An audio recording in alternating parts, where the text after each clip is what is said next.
الحمدللہ رب العالمین والعاقبۃ للمتقین والصلاة والسلام علی سید المرسلین اما بعد فاعوذ باللہ من الشیطان الرجیم بسم اللہ الرحمن الرحیم انما یخشی اللہ من عبادہ العلماء صدق اللہ العظیم الصلاة والسلام علیک یا رسول اللہ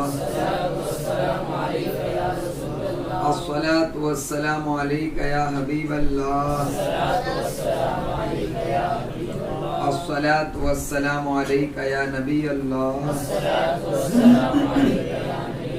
وعلی آلک واصحابک یا نور اللہ صلی اللہ تعالی علیہ وسلم۔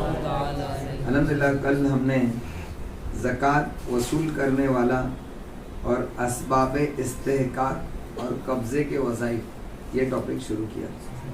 اس کے پہلے ہم سن رہے تھے کہ زکوٰۃ ادا کرنے والے کی کیا ذمہ داریاں ہیں، اور آخری ذمہ داری تھی کیا، اس شخص کو صحیح طریقے سے تلاش کرنا کہ جو زکوٰۃ کا مستحق ہے، اور زکوٰۃ کا جو مستحق ہے اس کی 5 خوبیاں ہم نے کل سنی۔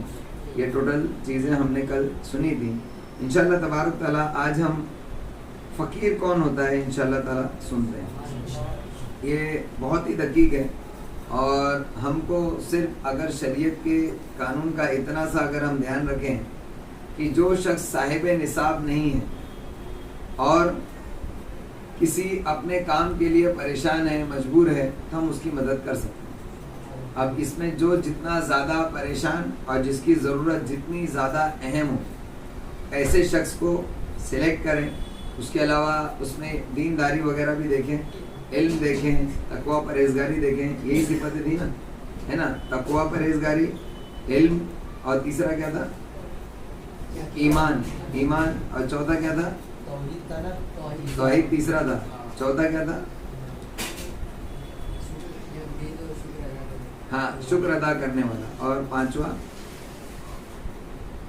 صفت تھی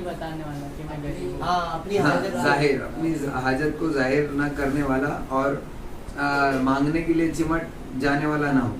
یہ 5 چیزیں ہم نے سماعت کی تھی۔ الحمدللہ آج جو ہے فقیر کی ہلکی سی ڈیفینیشن ہم سن لیں، وہ میں نے جتنا بتایا آج کے لیے اتنا کافی ہے، لیکن پھر بھی فقیر کی جو تفصیل ہے اس کو سن لیں انشاءاللہ۔ جو میں نے کہا تھا کہ آپ نے کبھی نہیں سنا ہوگا، وہ پہلی قسم فقیروں کی۔ اب امام غزالی رحمۃ اللہ تعالیٰ نے فقیروں کی بھی قسمیں بتائی، یعنی کتنی قسم کے فقیر ہوتے ہیں۔ انہوں نے کہا کہ 6 قسم کے فقیر ہوتے ہیں۔ فقیر کے بھی 6 ٹائپس ہیں۔ جو ہر چیز کو ٹائپس میں بانٹ دے تو سوچو اس کے علم کا کیا عالم ہے۔ فقیروں کے بھی ٹائپس بتائیں الحمدللہ۔ کہتے ہیں امام غزالی رحمۃ اللہ علیہ کی پہلی قسم کا فقیر وہ ہے جس کے پاس نہ مال ہو نہ وہ کمانے پر قادر ہو، اگر اس کے پاس ایک دن کا رزق اور فی الحال پہننے کے کپڑے ہوں تو وہ پھر فقیر نہیں۔ یعنی وہ کما نہیں سکتا ہو، ٹھیک ہے، کمانے پر قادر نہیں ہے، لیکن اس کے پاس ایک دن کا مال اور پہننے کے کپڑے ہیں تو پھر وہ فقیر نہیں ہے، بلکہ مسکین ہے۔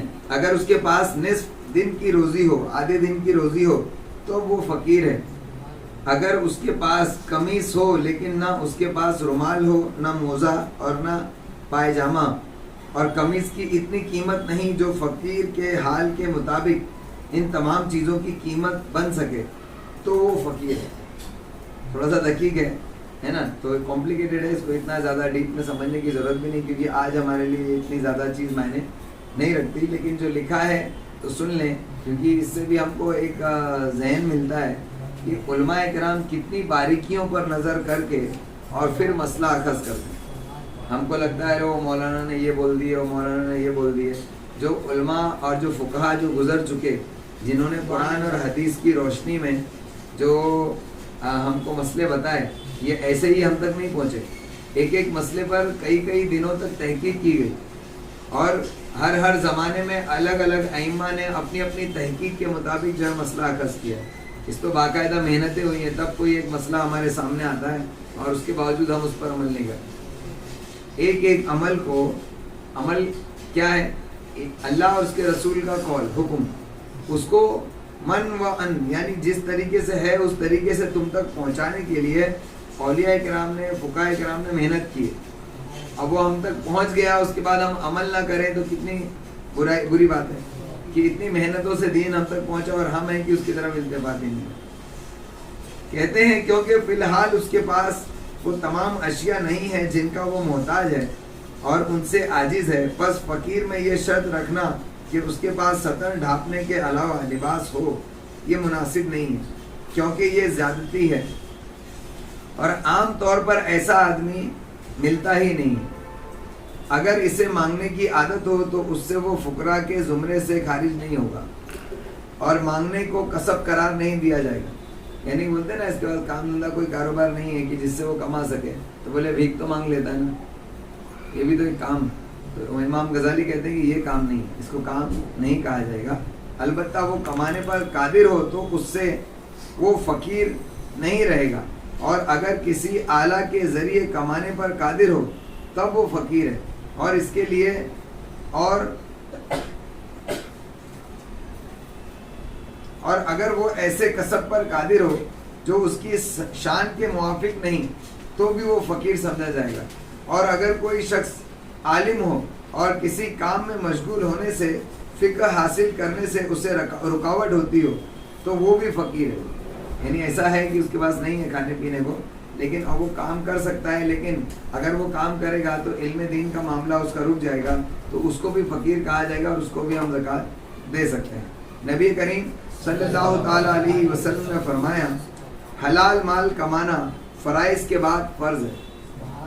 ہم کو اللہ تعالیٰ نے جو بھی چیزیں فرض کی ہیں نا، ان تمام فرائض کے بعد حلال روزی کمانا یہ بھی ہم پر ایک فرض ہے۔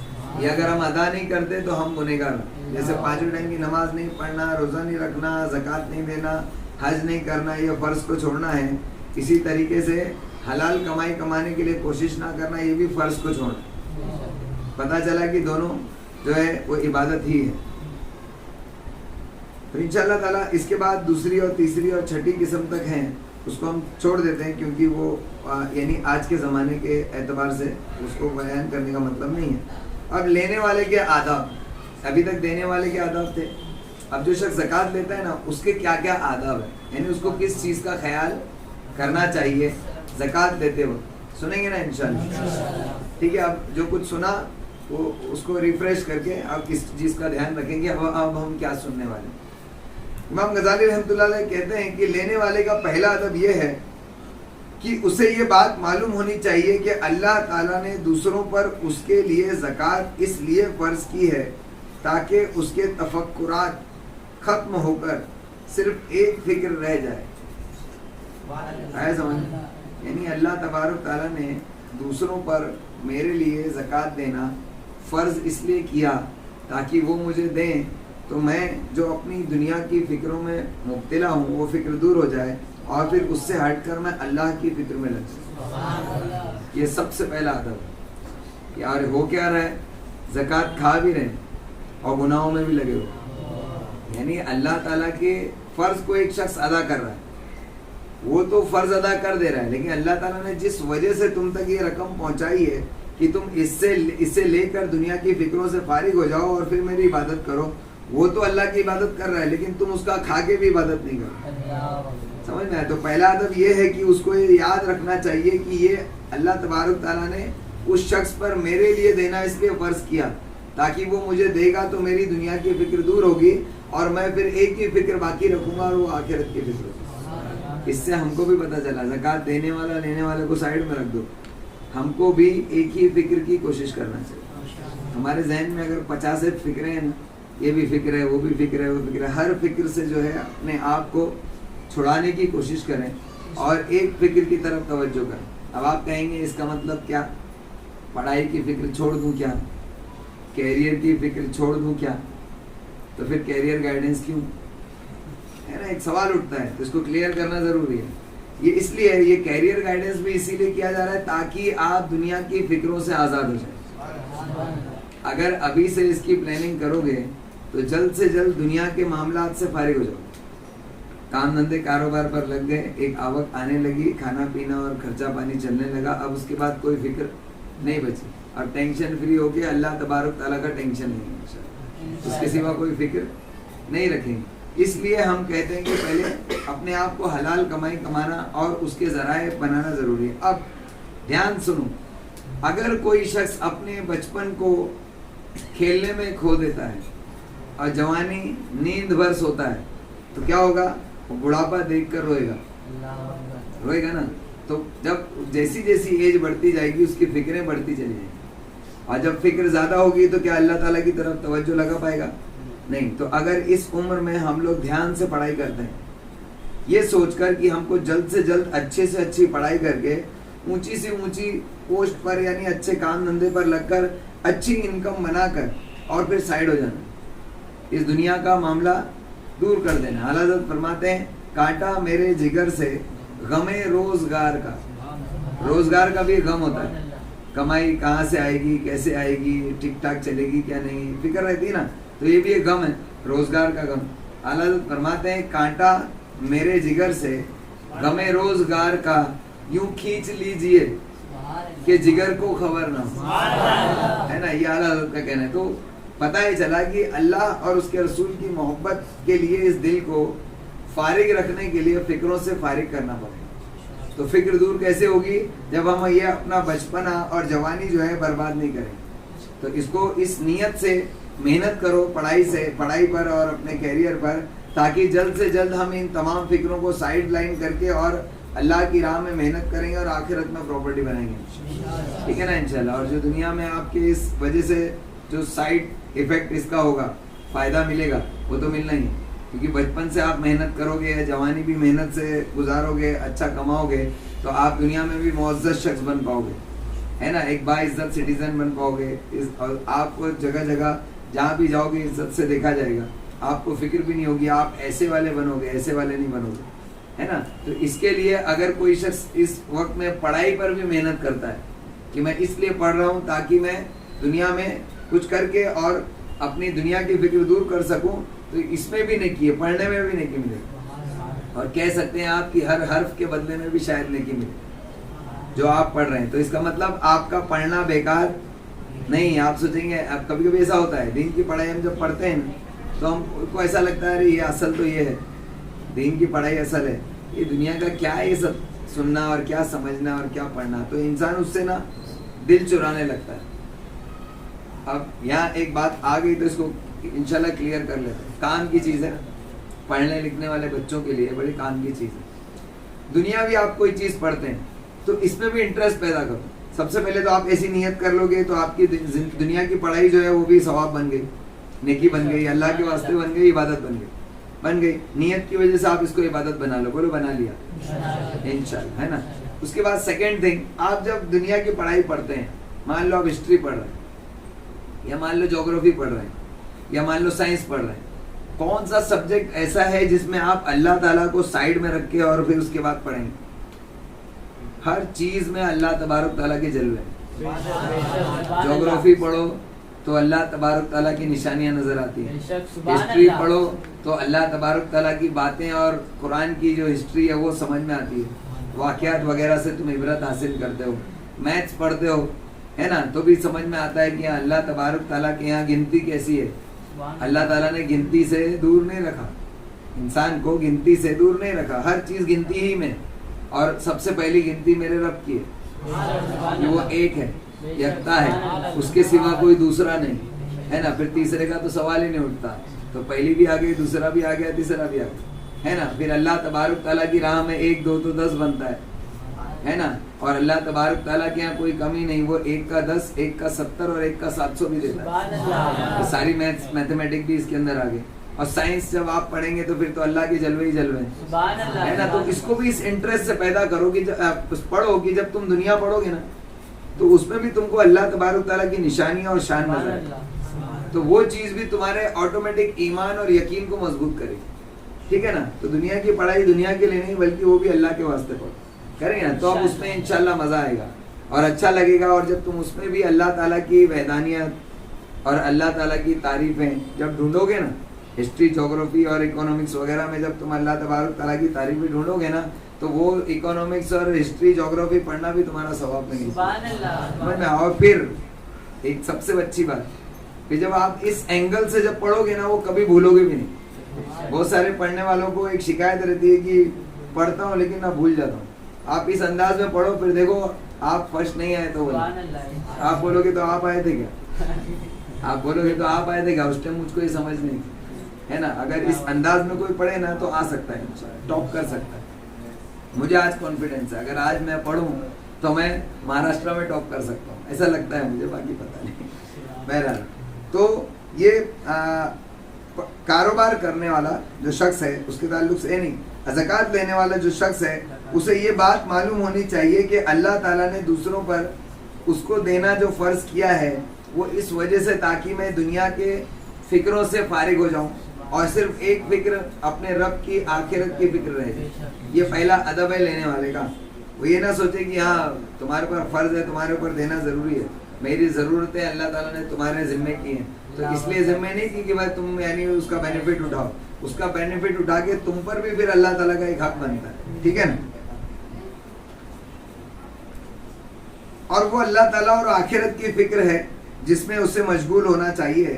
اللہ تعالیٰ کے اس ارشاد گرامی کا بھی یہی مطلب ہے کہ اللہ تعالیٰ نے فرمایا وَمَا خَلَقْتُ الْجِنَّ وَالْإِنسَ إِلَّا لِيَعْبُدُونِ, کہ اور میں نے جنوں اور انسان کو صرف اپنی عبادت کے لیے پیدا کیا. لیکن جب حکمت کا تقاضا ہے کہ بندوں پر خواہشات اور حاجات مسلط کی جائیں اور یہ ان کی سوچ کا بکھرنا ہے تو اس کے کرم کا تقاضا ہے کہ نعمت کا ایسا فیضان ہو جو حاجات کو کافی ہو جائے. تو اس نے مال کو بہت زیادہ کیا اور بندوں کے ہاتھوں میں دے دیا تاکہ یہ مال ان کی حاجات کو پورا کرنے کا آلہ اور عبادت کے لیے فراغت کا وسیلہ بھی بن جائے. تو ان میں سے کئی لوگوں کے لیے مال کی کثرت فتنے اور آزمائش کی وجہ بنتی ہے اور وہ خطرے میں پڑ گئے, اور ان میں سے بعض کو محبوب بنایا تو انہیں دنیا سے بچا لیا. اللہ تبارک تعالیٰ پیسے دے کر بھی امتحان لیتا ہے اور پیسے لے کر یعنی دنیا کی مال و دولت لے کر بھی امتحان لیتا ہے.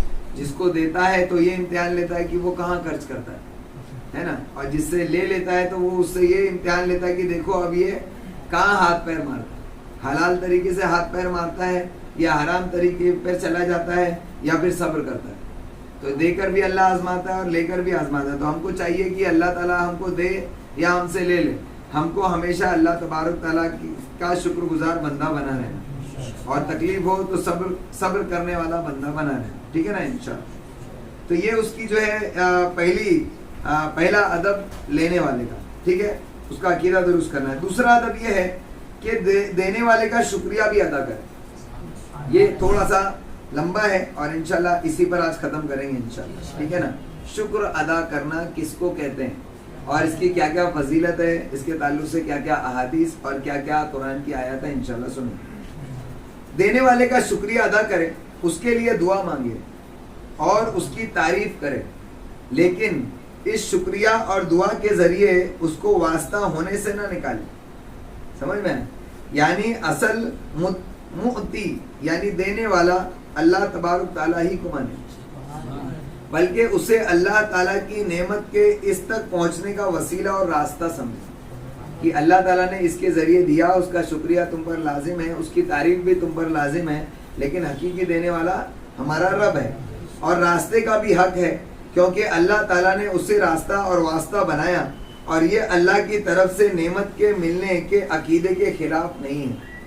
یعنی ایسا نہیں ہے کہ اگر کوئی اس کا شکریہ ادا کرے گا اس کا مطلب وہ اللہ تعالیٰ کا دینا نہیں مان رہا ہے.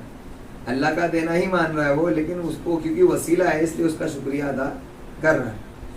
کیونکہ سرکار دو عالم صلی اللہ تعالیٰ علیہ وسلم نے فرمایا, میں نے کہا نا شکر ادا کرنے کے تعلق سے حدیث ہے, یاد رکھنا, زندگی بھر یاد رکھنا یہ حدیث. سرکار فرماتے ہیں جو آدمی لوگوں کا شکریہ ادا نہیں کرتا وہ اللہ کا شکریہ بھی ادا نہیں کرتا. یعنی جو لوگوں کا نا شکرہ ہے وہ اللہ کا بھی نا شکرہ ہے. تو لے کر احسان فراموشی مت کرو, اور جس سے جو بھی تم پر احسان کرے تو اس کا بدلہ احسان سے چکاؤ. حل جزاء الاحسان الا الاحسان, قرآن کی ایک آیت ہے, اس کا یہ مفہوم ہے. اللہ تعالیٰ نے فرمایا کہ بلا شبہ احسان کا بدلہ احسان ہی ہے, کہ انسان کو احسان کے بدلے میں احسان کرنا چاہیے. اب اس کی تو بھی تفصیل میں جائیں گے نا, مزہ آ جائے گا. کس کس کا کس کس پر احسان. ایک احسان ایک بندہ کسی بندے پر کرتا ہے, بات اس کی چل رہی ہے نا, تو ہم کو اس کا احسان ماننا چاہیے. اور ایک احسان اللہ کا ہے جو بندے پر ہوتا ہے, تو اس کا بدلہ انسان کو احسان سے چکانا چاہیے کہ اللہ تعالیٰ نے مجھ پر احسان کیا کہ مجھے عطا فرمایا, تو مجھے بھی احسان کرنا چاہیے کہ میں اللہ تعالیٰ کا فرما بردار بن جاؤں. اب یہ سننے میں اٹپٹی نہیں لگی بات کہ اللہ تعالیٰ احسان کر رہا ہے, ہم اللہ پر احسان کریں گے. تو ہم احسان سمجھ کے تو نہیں کرتے, لیکن اللہ تبارک تعالیٰ کتنا کریم ہے, اور اس کا بڑپن دیکھو, اس کی کبریائی دیکھو. وہ کہتا ہے اگر کسی نے میری حکم کو مانا تو اس نے مجھ پر احسان کیا. یہ اللہ کتنا کریم ہے. سوچو ہم جیسے کمین ہیں جو سب کچھ اللہ تعالیٰ کی نعمتوں ہی میں چل رہے ہیں, اسی کی دی ہوئی زندگی ہے, اسی کی دی ہوئی جان ہے, اسی کا دیا ہوا جسم ہے, اسی کا دیا ہوا کھا رہے ہیں, اسی کا دیا ہوا پہن رہے ہیں, اسی کے دیے ہوئے گھر میں رہ رہے ہیں. سب کچھ اسی کا ہے. یہ گنانے کی بات نہیں, ہم گنا بھی نہیں سکتے کیونکہ سب کچھ کہہ دیں کہ سب کچھ اسی کا ہے تو ہے نا, بلا شبہ اسی کا ہے. اس کے بعد اگر ہم اللہ تبارک تعالیٰ کی فرما برداری کریں تو کون سی بڑی بات ہے؟ کوئی بڑی بات نہیں ہے. لیکن اللہ کہتا ہے کہ اگر یہ کوئی میری فرما برداری کرتا ہے تو وہ مجھ پر احسان ہے. آپ نے وہ حدیث سنی ہوگی, حدیث احسان سنی آپ نے, کہ ایک ہوتا ہے ایمان, ایک ہوتا ہے اسلام, اور ایک ہوتا ہے احسان. اسلام, ایمان اور احسان, ہے نا. تو احسان کیا ہے کہ بندہ وہ کچھ کرے جو اللہ تبارک تعالیٰ نے حکم دیا ہے اس سے بھی بڑھ کر کرے, تو اس کو احسان کہا جاتا ہے. تو احسان کا بدلہ احسان ہے. سرکار نے فرمایا کہ جو آدمی لوگوں کا شکریہ ادا نہیں کرتا وہ اللہ کا بھی شکر ادا نہیں کرتا. بعض مقامات پر اللہ تعالیٰ نے بندوں کے اعمال کے باعث ان کی تعریف فرمائی. یہ جو حدیث آخری ہم نے سنی, اس سے کیا پتہ چلا؟ کبھی بھی جب بھی تمہارے اوپر کوئی احسان کرے تو یہ اللہ کے کرم سے اس نے ہم پر احسان کیا ہے, زندگی بھر اس کے احسان کو مت بھولو. یہ ایمان ہے اور یہی اسلام ہے. جس نے اس کے خلاف کیا اس نے کفر کیا. سمجھ میں آئی؟ یہ اللہ تبارک تعالیٰ نے شکر کے اپوزٹ میں جو ہے کفر کے تعلق سے کہا کہ جو شکر ادا نہیں کرتا ہے یعنی وہ کفر ہی کرتا ہے نا. شکر ادا کرو واشکروا لی ولا تکفرون, یہ قرآن کی آیت ہے کہ شکر ادا کرو کفر نہ کرو. اللہ تعالیٰ نے شکر کے اپوزٹ میں جو ہے کفر کا نام لیا, تو پتہ چلا کہ شکر ادا کرنا. جب سرکار نے فرما دیا کہ جو انسان کا شکر گزار نہیں ہوتا وہ اللہ کا بھی شکر گزار نہیں ہوتا, تو بلا شبہ انسان کا شکر ادا نہ کرنا یہ بھی کفران نعمت ہے. یاد رہے گا نا انشاءاللہ. یہ اگر کریں گے نا, زندگی بھر ایسا کریں گے تو اللہ کے فرما بردار بنے رہیں گے. اس کا یاد رکھیں, کبھی بھی ایسا نہیں کرنا. اس سے جو ہماری سوسائٹی ہے نا اس میں خرابی پیدا ہوتی ہے, بہت سارے فتنے فساد اسی وجہ سے پیدا ہوتے ہیں. لیکن جو احسان کرتا ہے اس کی بات الگ ہے کہ اس کا بھی ایک ادب ہے کہ اس کو احسان کر کے بھول جانا چاہیے. میں نے آپ کو پہلے بتایا, زکوٰۃ دینے والا یہ نہ سوچے کہ میں بہت بڑی مہربانی کر رہا ہوں, ہے نا. وہ اللہ تعالیٰ کا پیسہ ہے, وہ تو میں نے دے دیا, الٹا اس نے لیا مجھ پر احسان. لینے والا سوچے اس نے مجھ پر احسان کیا, دینے والا سوچے اس نے لے کر مجھ پر احسان کیا. دونوں بھی اللہ کے فرما بردار, انشاءاللہ اللہ تعالیٰ دونوں پر احسان کرے, ہے نا. دونوں کو احسان چاہیے. اگر اللہ تبارک تعالیٰ کو تو جنت حاصل کرنا ہے تو دونوں اس طریقے سے رہیں. دونوں نے جس نے بھی الٹا کیا تو اس کو جہنم میں الٹا لگ کر دیا جائے. یاد رکھیں اللہ تعالیٰ کا ارشاد. بعض مقامات پر اللہ تعالیٰ نے بندوں کے اعمال کے باعث ان کی تعریف فرمائی ہے. جب بندے اچھا کام کرتے ہیں تو اللہ تعالیٰ نے تعریف کی ہے, کہا ہے. اور وہ حضرت ایوب علیہ السلام اچھا بندہ ہے, بے شک وہ ہماری طرف رجوع کرنے والا ہے. کس کے بارے میں کہا؟ ایوب علیہ السلام کے بارے میں, کہ وہ اچھا, بے شک وہ اچھا بندہ ہے, وہ ہماری طرف رجوع کرنے والا ہے. اور اس کے علاوہ آیات میں تو زکوٰۃ وصول کرنے والا اپنی دعائیں یوں کہے, اللہ تعالیٰ تمہارے دل کو نیکوکار لوگوں کے دل کے ساتھ پاک کرے, نیک لوگوں کے عمل کے ساتھ تیرے عمل کو پاک کرے, اور روح شہداء کے ساتھ تیری روح پر رحمت نازل فرمائے. نبی کریم صلی اللہ تعالیٰ علیہ وسلم نے فرمایا, جو شخص تم میں سے نیکی کرے, جو شخص تم سے نیکی کرے تو اس کا اچھا بدلہ دو. اگر اس کی طاقت نہ ہو تو اس کے لیے دعا مانگو, حتیٰ کہ تم جان لو کہ تم نے بدلہ دے دیا. کیا سمجھ میں آیا؟ چلو سبحان اللہ تو الحمدللہ تو ہے ہی ہے, لیکن سمجھ میں کیا ہے پھر سے سنو. ابھی تم کو کیونکہ جواب دینا ہے اس لیے اچھے سے سنو. ہمیشہ ایسے ہی سننا چاہیے, لیکن اب میں نے آپ کو تھوڑا نوٹس کرنے کے لیے کہا. جو شخص تم سے نیکی کرے تو اس کا اچھا بدلہ دو. تم اس کا اچھا بدلہ دو. جس نے نیکی کی اس کا اچھا بدلہ دینے کی کوشش کرو. ہمارے گاؤں میں اور رشتہ داروں میں روایت ہے, اور شاید یہاں پر بھی ہے, کہ ہم جب اپنے پڑوسیوں کو کچھ بھیجتے ہیں تو وہ بھی کچھ بھیجتے ہیں, ہے نا. تو یہ اس اعتبار سے وہ بھی اچھا ہے, ٹھیک ہے نا. اور کہتے ہیں اگر اس کی طاقت نہیں ہے تمہارے پاس کہ تم اس کا بدلہ دے سکو تو کیا کرو, اس کے لیے دعا مانگو. کتنی مانگو؟ سرکار نے فرمایا کتنی مانگو, یہاں تک کہ تم جان لو کہ تم نے بدلہ دے دیا تو تم اس کا بدلہ دے سکو گے. اس کا مطلب زندگی بھر اس کے لیے دعا مانگو. کسی نے تم پر احسان کیا تو تم دعاؤں کے ذریعے تھوڑی بہت دعا کر کے اس کا بدلہ نہیں لے سکتے, کیونکہ تم فرشتے نہیں ہو. تمہاری دعا فرشتوں والی دعا نہیں ہے. جو تم وہ ایک بار دعا دے دو گے تو بہت بڑا کام ہو گیا, ہے نا. جیسے بابا لوگ کسی کے لیے دعا دے دیتے ہیں, وہ سمجھتے ہیں کہ بہت بڑا ہے, یعنی لوگ سمجھتے ہیں ارے بابا کی دعا, ہے نا. واقعی بابا ہو تو اچھی بات ہے. بابا کون؟ اللہ کا ولی, ہے نا, ہے نا. تو ایسا ولی ہو تو کوئی بات نہیں, پھر تو اس کی دعا پوری دنیا کے مال و دولت ایک طرف, اس کی دعا سب سے اونچی, ہے نا. لیکن آج کل کے جو ڈھونگی بابا ہیں ان کی بات کرو, ہے نا. تو بدلا دو جب تک کہ تم ایسا نہ سمجھ لو کہ تم نے اس کا احسان چکا لیا, تب تک اس کے لیے دعا مانگو, ٹھیک ہے نا, انشاءاللہ. اور ایک چیز ہے, اس کے منہ پر اس کی تعریف نہیں کرنا چاہیے. میں ابھی قرآن حدیث سے نہیں بول رہا ہوں, حدیث میں ویسے ہے کہ کسی کے منہ پر اس کی تعریف کرنا اس کو جہنم میں ڈھکیلنے جیسا ہے, یہ حدیث میں ہے. تو اس کے منہ پر تم نے احسان کیا نا, تو اس کو جتاؤ کہ ہاں میں تیرا احسان مانتا ہوں, تاکہ اس کا دل مطمئن رہے. کیونکہ کبھی کبھی کوئی فطری طور پر اس چیز کا تقاضا چاہتا ہے, جو ہونا نہیں چاہیے, کہ کوئی چاہتا ہے کہ کوئی شخص میرا احسان مانے, لیکن وہ مانے یا نہ مانے تم کو چاہیے, یعنی وہ چاہے یا نہ چاہے تم کو اس کا احسان مان کے اس کو اپنا یعنی اس کا مشکور ظاہر کرنا چاہیے کہ ہاں میں تیرا شکر گزار ہوں. ایک بار تو کم سے کم کہہ دینا چاہیے.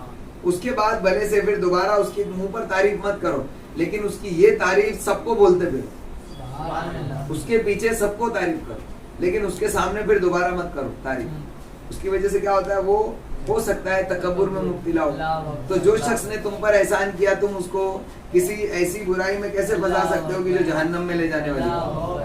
تو اس کا بھی دھیان رکھنا چاہیے. کبھی کسی کے ہاتھ چومنے کے ٹائم اور اس کی تعریف کرنے کے ٹائم اس کے منہ پر یہ سوچنا چاہیے کہیں یہ سر پہ نہیں بیٹھ جائے. سر پہ بیٹھ جائے گا تو یہ خود تو جہنم میں جائے گا, بلکہ میں بھی اس کو جہنم میں لے جانے کے میں ساتھ دینے والا بن جاؤں. اس کے لیے ضرورت سے زیادہ کسی کو مانو, چاہو, محبت رکھو, سمجھ میں, لیکن یہاں مت. جب یہاں بٹھا لیا تو ہو سکتا ہے پھر گڑبڑ بھی ہو سکتی ہے, کیونکہ انسان تو انسان ہے, اس کی فطرت ہوتی ہے کہ کبھی کبھی اس کے اندر شیطان کب اس پر حملہ کر دے. اسی لیے تو سرکار نے فرمایا کسی کے منہ پر اس کی تعریف کرنا اس کو جہنم میں ڈھکیلنے جیسا. تو جب اس کے دل میں کچھ خرابی آئے گی تو جہنم کی طرف بڑھے گا وہ. تو ہم کو چاہیے کہ تعریف اس کے سامنے نہ کریں بلکہ لوگوں کے سامنے کریں. یہ ایک بہت اچھی چیز ہے, یہ اتنی فائدہ مند ہے کہ اگر مان لیجئے میں آپ کی تعریف کروں سب کے سامنے, آپ کے سامنے نہیں لیکن دوسروں سے آپ کی تعریف کروں, آپ میری تعریف کریں, کتنا خوشگوار ایک ماحول بنے گا, کیسی محبتیں بڑھیں گی. یہاں ہوتا ہے یہ کہ کوئی کسی کے تعلق سے منہ ہی کھولنا نہیں چاہتا. اس کے سامنے جب اس سے کام ہوگا تو اس کے سامنے بڑی تعریف کریں, کیونکہ تعریف کریں گے تو بولے اور کام آئے گا. ایسا نہیں, اس کی تعریف دوسروں کے سامنے کرو تاکہ وہ جا کر اس سے کہے کہ ارے فلاں فلاں شخص جو ہے وہ تمہاری تعریف کرا, اس کا دل خوش ہوگا, ہے نا. تو اس کے دل میں اس کے لیے محبت پیدا ہوگی اور وہ اس کو اچھا جانے. اور ہوتا کیا ہے, اس کے الٹ ہم کیا کرتے ہیں, کبھی کسی نے یعنی کوئی مان لیجئے بے رخا پن اختیار کیا, ہم سوچتے ہیں کہ اس کے اوپر میں نے احسان کیا, اس کے باوجود بھی دیکھو سلام نہیں کرتا, منہ موڑ کے چلا جاتا ہے, اس کے تعلق سے دل میں خرابی پیدا ہم کر لیتے ہیں. تو ایسا نہیں ہونا چاہیے, ہے نا. اب اگر مان لیجئے کبھی ایسا ہوا بائی چانس کہ آپ کے دل میں کسی کے لیے خرابی پیدا ہوئی اور اتنے میں فلاں بھائی نے آ کے کہا ارے وہ تو تیری تعریف کر رہا تھا, سارا میل دور ہو گیا, ہے نا. تو یہ تعریف کرنے سے کیا ہوا, ایک فائدہ ہوا کہ تم نے اس کے دل کا میل صاف کر دیا. تو اس طریقے سے ایک دوسرے کے درمیان محبتیں پیدا ہو سکتی ہیں. یہ سوسائٹی کو زندہ رکھنے کے طریقے ہیں. اور آج ہماری سوسائٹی اسی لیے مر رہی ہے کیونکہ سب ایک دوسرے کی برائیاں کرنے میں لگے, ہے نا. اور نہ جانے کتنی لڑائیاں, تو نہ یہ برا ہے نہ یہ برا ہے, لیکن دونوں بھی ایک دوسرے سے لڑ رہے ہیں ایک دوسرے کو برا سمجھ کے. شیطان جو ہے غلط فہمیاں پیدا کرتا ہے اور ایسے شریر لوگوں کو استعمال کرتا ہے کہ جو یہاں کی وہاں کرتے ہیں, رہتا کچھ نہیں ہے. ارے اس نے دیکھا تیرے لیے چڑھانا بولتے نا, چڑھانا ایک دوسرے کے چڑھاتے ہیں, تیری تو کوئی عزت ہی نہیں کرتا, ہے نا, تیرا تو کوئی نام ہی نہیں لیتا وہ, اور تو نے دیکھ اس کے اوپر اتنا احسان کیا لیکن کبھی پوچھتا ہے تجھ کو, کبھی دعوت دی تجھ کو, ہاں اس کے دل میں خرابی پیدا ہونا شروع ہے. جب ایسا کوئی کرے نا تو بولے کم وقت چلا جائے یہاں سے, ہے نا, اس طریقے سے کرنا چاہیے. بہرحال مکمل شکر کا تقاضا یہ ہے کہ اگر عطیہ میں عیب ہو تو اسے چھپائے. مان لیجئے کسی کے دینے میں کچھ کمی رہ گئی تو اس کو چھپائے, اور آج کیا لے لیے منہ آڑا ٹیڑھا اندر سے کر لیتے ہیں, پھر اس کے بعد میں نا چلا گیا تو بولتے ہیں دیکھو یہ دیا ہے, دوسرے کو دکھاتے ہیں. جب وہ کہے گا ارے کیا تم نے اس کو یہ دیا, بولے وہ تو ایسا تھا, کیا بات کر رہا ہے, ایسا تھا. اس کو بھی نہیں پتا ہے کہ میں نے جو چیز دی تھی وہ فالٹی ہے, یا مان لو اس کے بعد کچھ معاملے میں گڑبڑ ہو گئے, اس کا کتنا دل دکھے گا کہ اس نے مجھ سے نہیں کہا, یہ دوسرے سے کہا, یہ دوسرا آ کے مجھ کو خبر دے رہا ہے کہ تیری چیز میں خرابی تھی. اس کو کتنا برا لگے گا, حالانکہ اس کو اس کی خبر بھی نہیں. تو ایسی حرکتیں نہیں کرنا چاہیے, اس چیز کا خیال رکھنا چاہیے. تو یہاں تک کہ اگر اس میں کوئی فالٹ ہے تو اس کو چھپائے. تقاضا یہ ہے کہ اس کو چھپائے, نہ اسے حقیر جانے اور اس کو برا بھی نہ جانے. انسان کی کیپیسٹی کو سمجھنا چاہیے, اور کیپیسٹی نہ بھی ہو, اگر کسی نے محبت میں کچھ بھی دیا تو بہرحال وہ تم سے محبت کرتا ہے تبھی تو دے رہا ہے نا. اس کی محبت دیکھو, کیا دیا وہ نہ دیکھو, اس کی برائی بیان نہ کرو, اور اگر وہ شخص نہ دے تو اسے اس منع پر اسے شرم نہ دلائے. مان لو کسی سے مانگا وہ نہیں دے سکا تو اس کا خیال رکھے نہیں کوئی بات نہیں, آپ کا بھی ہو سکتا ہے آپ نہ دے سکتے ہو, تو اس کو شرم نہ دلائے کہ دیکھ تو دے نہ سکا. یہ بھی لینے والے کے آداب میں سے یاد رہے گا نا, یعنی یہ لینا بھی آنا چاہیے. دیکھو ہمارا اسلام کتنا پیارا ہے, دینا بھی سکھاتا ہے اور لینا بھی سکھاتا ہے. کہ لو تو اس کے بھی آداب ہیں, اور اگر زکوٰۃ دو تو اس کے بھی آداب ہیں. نیز دینے کی صورت میں اس کے عمل کو اپنے نزدیک اور لوگوں کے سامنے بھی بڑا قرار دے.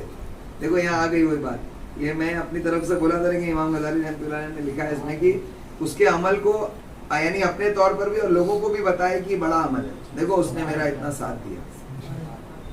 اور دینے والے کی ذمہ داری ہے کہ اسے دینے کو حقیر جانے, یعنی دے کر سوچا رہے میں نے کیا خاک مدد کی اس کی, اللہ تعالیٰ اس کی اور کہیں سے مدد کر دے ورنہ اتنے میں اس کا کیا ہو, ایسا سوچنا چاہیے. اور لینے والے کا فرض ہے کہ اس کا احسان مند ہو جائے اور اسے بڑا خیال کرے.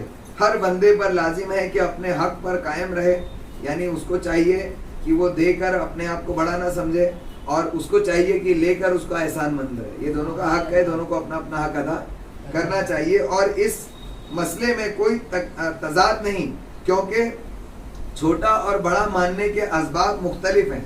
بس دینے والے کے لیے چھوٹائی کے اسباب کا لحاظ نفع بخش ہے اور اس کے خلاف نقصان دہ ہے, اور لینے والے کے معاملہ اس کے الٹ ہے. اور دونوں صورتوں میں نعمت کو اللہ تعالیٰ کی طرف سے جاننے میں کوئی تناقض نہیں, کیونکہ جو شخص واسطے کو واسطہ نہیں جانتا وہ جاہل ہے. جو واسطے کو واسطہ نہیں مانتا, ڈائریکٹ کرنے جاتا ہے, وہ جاہل ہے. امام غزالی فرماتے ہیں کہ وہ اعلیٰ حضرت کا شعر ہے اس پر کہ وصل مولا چاہتے ہو تو وسیلہ ڈھونڈ لو, کہ بے وسیلہ نجدیوں ہرگز خدا ہے نا. تو واسطہ ہے, اس کو جاہل ہی نہیں مانے گا. جو علم والا ہوتا ہے وہ مانتا ہے وصل مولا چاہتے ہو تو وسیلہ ڈھونڈ لو, بے وسیلہ نجدیوں ہرگز خدا ملتا نہیں. اور منکر وہ ہے جو واسطہ کو اصل سمجھتا ہے. واسطے کو جو اصل سمجھتا ہے وہ اللہ کا منکر ہے. دونوں طرف دھیان رکھنا پڑے گا, نہ یہاں کمی ہونا چاہیے نہ یہاں کمی ہونا چاہیے. اس لیے اعتدال اس میں رکھنا بڑا ضروری ہے. اور جو شخص اس میں سے کچھ بھی کمی کرے گا تو اللہ کا میزان پھر اپنا کام شروع کر دے گا. اللہ کا ایک انویزیبل میزان ہے, غوثیہ مسجد میں بتایا تھا, یاد ہے, وہ اپنا کام کرتا ہے. تو پھر اس کے بعد اس چیز کو نہیں یاد ہے, یاد ہے نا, اللہ تعالیٰ کا ایک انویزیبل نہ دکھنے والا میزان ہے جو ہمیشہ اپنے کام پر لگا رہتا ہے. جہاں دنیا میں جو کوئی غلطی کرتا ہے اس کو ایڈجسٹ کرنے کے لیے اس کے ساتھ کچھ نہ کچھ ایسا ہوتا ہے جو اس کو برابر کرتا ہے.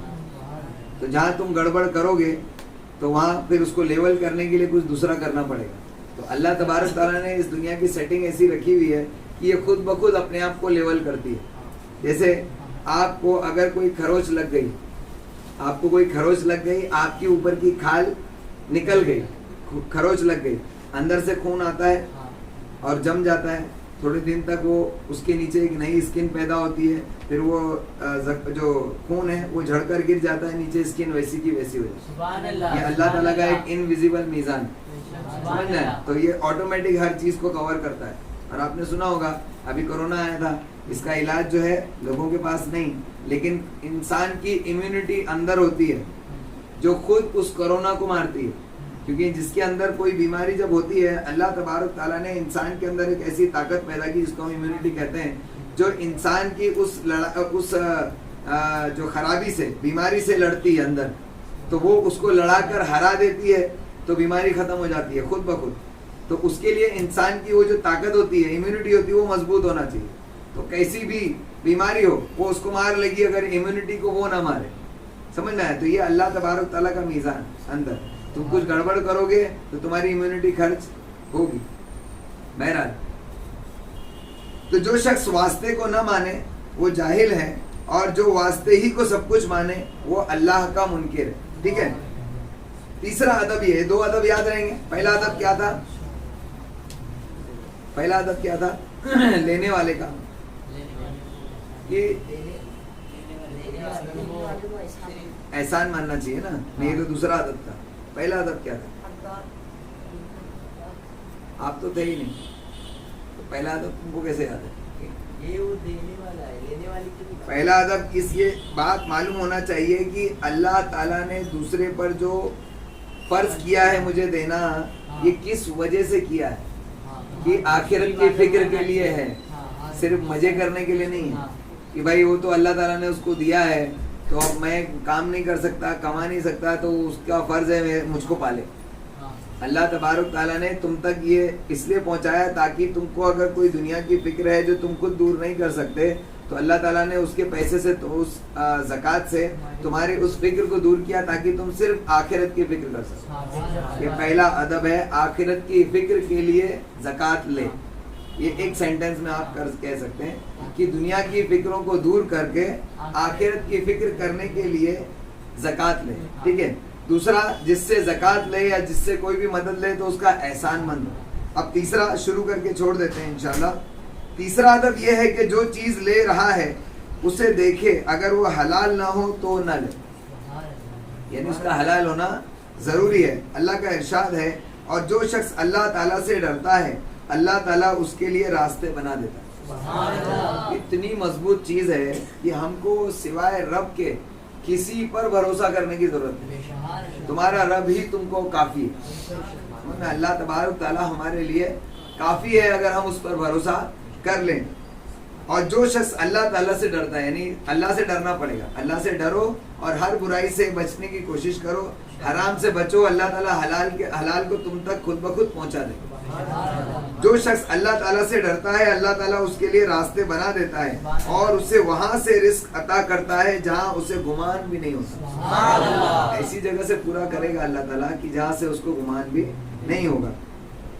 حرام سے بچنے والا حلال کے ملنے سے محروم نہیں ہوتا. اب یہ اللہ کے ولی کا قول ہے. امام غزالی فرماتے ہیں کہ حرام سے جو شخص بچتا ہے نا, اللہ تبارک تعالیٰ اس کو حلال سے کبھی محروم نہیں کرتا. ایسا نہ سوچو کہ میں یہ حرام ہے اگر اس کو چھوڑ دوں گا تو کہاں سے ہوگا. تم چھوڑ دو, اللہ تبارک تعالیٰ تم کو حلال عطا فرمائے گا. لہذا ترکوں, لشکروں اور بادشاہوں سے, نیز ان لوگوں سے جن کی زیادہ کمائی حرام ہے سے ہوتی ہے, کبھی نہ لیں. ترک کس کو کہتا ہے نا؟ ترک اصل میں جو سرکاری لوگ جو ہوتے ہیں ان کو ترک کہا جاتا ہے. اردو میں ان کو ترک کہا جاتا ہے. جو ترکی ہم کہتے ہیں نا, وہ لوگ حقیقت میں سب سرکاری لوگ تھے, اس لیے ان کو ترک کہا جاتا تھا. یہ ترک ان کو اس لیے کہا گیا. تو ترک جو ہوتے ہیں وہ, لشکر جو ہوتے ہیں وہ, بادشاہ جو ہوتے ہیں وہ, اور ان لوگوں سے زیادہ تر جو کمائی ہے آج کے دور میں, ترک یعنی بات یہ جو پرشاسن کے لوگ, گورنمنٹ جو سروینٹ ہوتے ہیں, ان کے بارے میں مشہور ہے کہ یہ زیادہ تر جو ہے کیا کہتے ہیں, رشوت لیتے ہیں. تو اس لیے ان کی کمائی سے بچیں. اگر کوئی متقی پرہیزگار ہے تو ٹھیک ہے, ٹھیک ہے نا. دوسرا کیا کہا گیا؟ لشکر. لشکر کے لوگ بھی جو ہے وہ ظلمن کسی کو لوٹ پاٹ کرتے ہیں, وہ بھی نہ ہو. اور بادشاہ وہ ظلمن لوگوں سے وصول کرتے ہیں. تو ان لوگوں کے مال سے حتی الامکان بچنا ضروری ہے. تو جو شخص حرام سے بچے گا انشاءاللہ اللہ تعالیٰ اس تک حلال کو پہنچا دے گا. یہ تیسری ذمہ داری لینے والے کی یاد رہے گا نا انشاءاللہ. اللہ تبارک تعالیٰ سے دعا ہے اللہ تبارک تعالیٰ کہنے سننے سے زیادہ ہم سب کو عمل کرنے کی توفیق عطا فرمائے. میرے مولا نبی کریم صلی اللہ تعالیٰ علیہ وسلم کے صدقے طفیل میرے مولا ہمیں دین کو سمجھنے اور اس پر عمل کرنے کی توفیق عطا فرمائے. میرے مولا ہم سراپا تیرے احسان میں ڈوبے ہوئے ہیں. میرے مولا ہمیں تیرے احسان کو سمجھنے کی توفیق عطا فرما. میرے مولا تو لوگوں کے ذریعے جو ہم پر احسان کرتا ہے ان لوگوں کا بھی شکر گزار بندہ بننے کی توفیق عطا فرما. میرے مولا ہمیں لوگوں پر احسان کرنے والا بنا, لوگوں کا شکر گزار بندہ بنا. میرے مولا حضور صلی اللہ تعالیٰ علیہ وسلم کی سنتوں کے مطابق زندگی گزارنے والا بنا, دین کو سمجھ کر عمل کر کے دوسروں تک پہنچانے والا بنا. میرے مولا اصل دین کو سیکھنے اور سمجھنے کی توفیق عطا فرما. اولیاء اکرام نے دین کو سمجھانے کے لیے جن کتابوں کو لکھا ان کو پڑھنے کا شوق ہمیں عطا فرما. میرے مولا اولیاء اکرام کی تصانیف کو پڑھنے کا شوق عطا فرما. میرے مولا اولیاء اکرام کی کتابوں کو پڑھنے کا شوق عطا فرما. میرے مولا نبی کریم صلی اللہ تعالیٰ علیہ وسلم کی محبت میں زندہ رکھ, انہی کی محبت میں موت عطا فرما. میرے مولا ان کے مشن کو عام کرنے والا بنا. میرے مولا ان کے مشن کو زندہ رکھنے والوں میں شمار فرما. میرے مولا حضور صلی اللہ تعالیٰ علیہ وسلم کا دیدار خواب میں عطا فرما, موت کے وقت عطا فرما, قبر میں عطا فرما, حشر کے میدان میں عطا فرما, جنت میں حضور علیہ الصلوۃ والسلام کا ساتھ نصیب فرما, ایمان کے ساتھ مدینے میں موت عطا فرما, جنت البقیع میں قبر عطا فرما. سبحان ربک رب العزت عما یصفون وسلام علی المرسلین والحمد للہ رب العالمین. السلام علیکم.